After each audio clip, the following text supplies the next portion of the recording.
रुड़की के सोहलपुर गांव में युवक की तालाब में डूबकर हुई मौत के बाद मामले ने तूल पकड़ लिया है। पीड़ित परिवार से मिलने पहुंचे पूर्व मुख्यमंत्री हरीश रावत ने पीड़ित परिवार को भरोसा दिलाया कि उन्हें न्याय मिलेगा। इस दौरान पूर्व मुख्यमंत्री हरीश रावत के साथ हरिद्वार जिले के सभी विधायक और कांग्रेस के दर्जनों कार्यकर्ता मौजूद रहे। इस दौरान पूर्व मुख्यमंत्री हरीश रावत ने प्रदेश के डीजीपी से बात करते हुए कहा कि उत्तराखंड की पुलिस मित्र पुलिस कहीं की जाती है, लेकिन युवक की हत्या के मामले में उल्टा उसी पीड़ित परिवार को परेशान किया जा रहा है, जबकि पुलिस का काम पीड़ित परिवार को न्याय दिलाना है। हरीश रावत ने कहा कि वे प्रदेश का माहौल बिगाड़ने नहीं देंगे और पूरी घटना की जांच कराएंगे। उन्होंने कहा कि पीड़ित परिवार को न्याय मिले, इसके हर संभव कोशिश की जाएगी। हरीश रावत ने कहा कि पुलिस द्वारा पीड़ित परिवार का शोषण किसी भी सूरत में बर्दाश्त नहीं किया जाएगा। उन्होंने कहा कि बेकसूर को जेल में जाने नहीं दिया जाएगा, किसी को सजा देने का हक अदालत को है, संविधान पर यकीन होना चाहिए। उन्होंने कहा कि जो भी घटना हुई है वह बेहद दुर्भाग्यपूर्ण है। परिवार के एक सदस्य के जाने से पूरा परिवार टूट चुका है, जिसे अब सहारे की जरूरत है। इस मौके पर कांग्रेस के हरिद्वार जिले के सभी विधायक मौजूद रहे।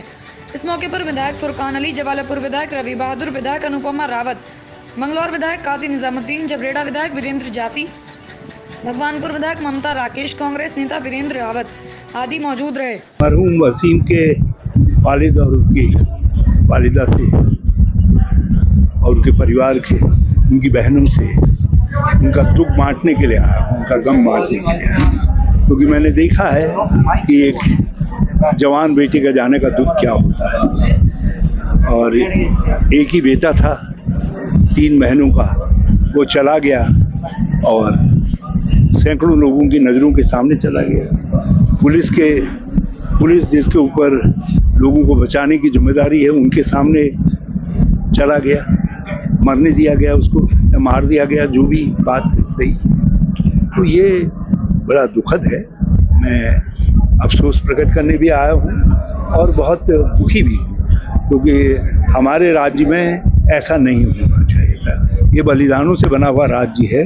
इस राज्य में पुलिस इतनी निर्दयी नहीं होनी चाहिए कि एक जवान को मरने दे रहे हैं और वो डूब करके मर गया, चिल्लाता रह गया, और एक आदमी जो बचाना, गांव के लोग जाना भी चाहते थे, उनको कट्टा दिखा करके डरा करके दूर रखना है। ये सारी चीज़ें जो है और बड़ी घटनाएं उनको बताई। तो उन्होंने कहा ही थी ऐसा है, मैं इस नज़रिए से इस सारे केस को देखता हूँ। हमने उनको अपनी समझ बता दी है केस के विषय में, जो समझ थी।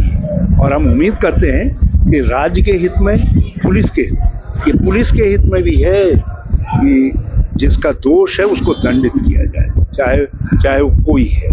और हम इस पर सोचेंगे।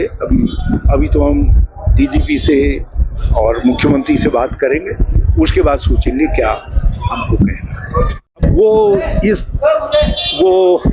मैं ये तो मान गया हूँ, विशेष तौर पर मंगलौर चुनाव के बाद मैं ये मान गया हूँ कि श्री स्वामी क्या है नाम, यतीश्वरानंद जी, वो उत्तराखंड शासन से ऊपर है।